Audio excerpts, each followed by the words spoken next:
안녕하세요. 법률정보쇼 조원익 변호사입니다.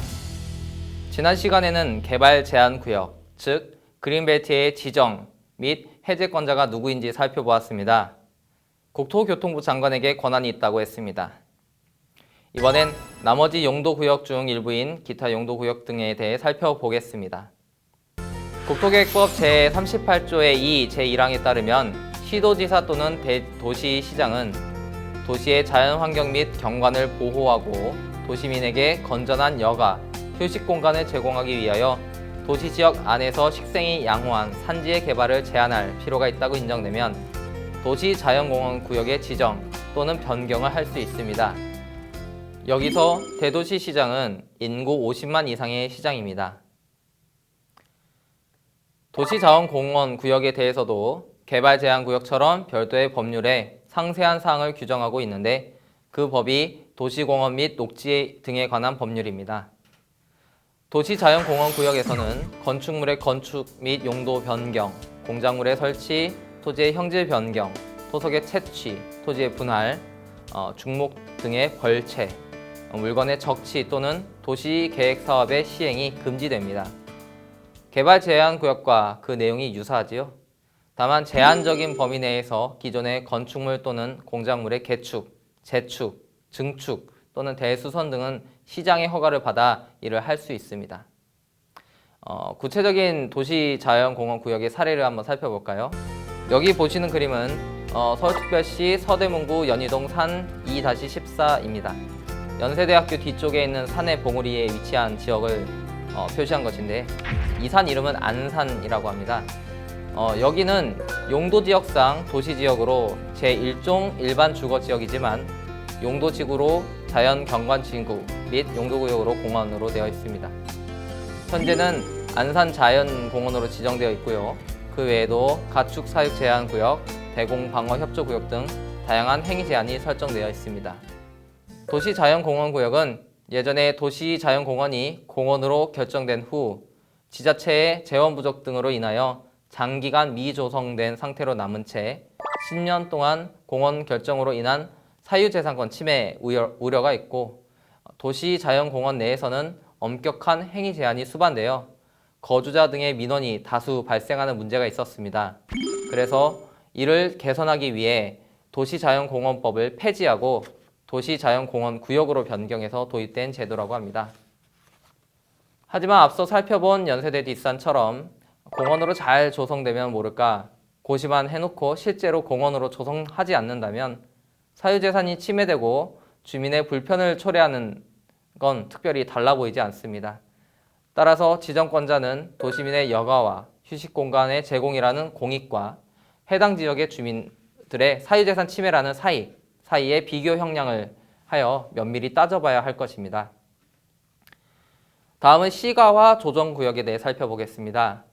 국토계획법 제39조 제1항에 따르면 시도지사는 직접 또는 관계기관의 장애 요청을 받아 도시지역과 그 주변 지역의 무질서한 시가화를 방지하고 계획적, 단계적인 개발을 도모하기 위하여 5년 이상 20년 이내의 기간 동안 시가화를 유보할 필요가 있다고 인정되면 시가화 조정구역으로 지정할 수 있습니다.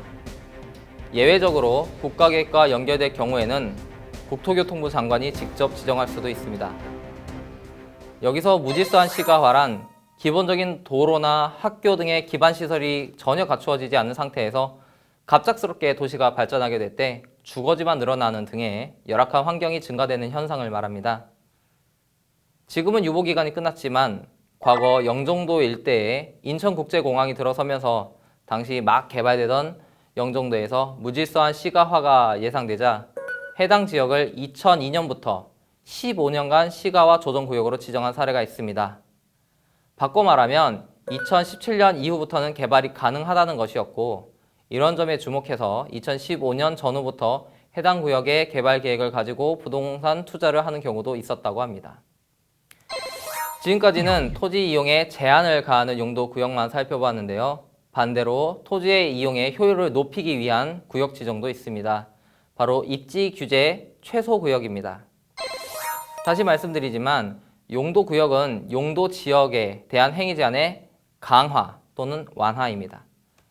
용도 지역은 행위 제한이 일률적인 조건에 따라 지정되기 때문에 유연하지 않고 변화하는 토지 이용자의 수요 변화와 지역 특성을 곧바로 반영하기 어렵습니다. 그리고 대도시와 지방 중소도시 사이의 도시 형성의 배경도 다르기 때문에 과거에 설정된 용도 지역만으로는 부동산 개발 수요에 적절하게 대처하기 어렵습니다. 또 우리나라는 짧은 기간에 급성장하면서 그에 대한 효과로 도시 외곽의 신도시 지역이 중심부보다 더 발달하는 사회 환경의 변화도 있었습니다. 그러나 용도 지역의 지정은 과거의 기준에 따라 이루어진 것이어서 이 부분이 쉽게 변하지 않습니다. 그래서 도시의 다양한 수요에 적극적으로 대응할 수 있도록 기존의 용도 지역제의 틀은 유지하면서 전략적으로 도시 공간의 수요에 대응하는 토지 이용 제도를 신설한 것이 입지 규제 최소 구역입니다. 국토계획법 제40조의 2, 제1항을 보면 국토교통부 장관은 도시지역에서 복합적인 토지 이용을 증진시켜 도시 정비를 촉진하고 지역 거점을 육성할 필요가 있다고 인정되면 도심 등 중심지역이나 철도, 역사 등 기반 시설을 중심으로 한 정비 필요 지역, 대중교통 결절지로부터 1km 이내에 위치하는 지역, 노후 불량 건축물이 밀집한 주거지역 등 정비 시급지역 등의 입지 규제 최소 구역을 지정할 수 있다고 정하고 있습니다. 즉, 국토교통부 장관이 지정권자입니다. 입지 규제 최소 구역이 지정되면 해당 구역의 용도, 건폐율, 용적률, 건축물의 높이 등의 제한이 완화될 수 있으며 기반시설 확보를 위해 해당 구역 내 사업자에게 설치 비용을 부담시킬 수도 있습니다. 그림을 보시면 실제 입지규제 최소구역으로 지정된 사례를 보시겠습니다.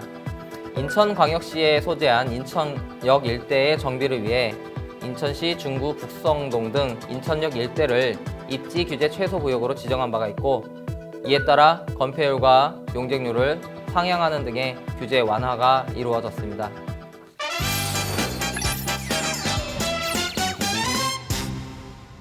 이번 시간 주제인 기타 용도구역에 대한 키포인트는 첫째, 도시자연공원구역은 개발 제한구역만큼이나 행위 제한이 있다. 둘째, 시가화 조정구역은 무질서한 시가지화를 막기 위한 규제이다. 셋째, 입지규제 최소구역은 도시정비 및 지역거점 육성을 위한 규제 완화이다. 입니다. 지금까지 법률정보쇼 조원익 변호사였습니다. 감사합니다.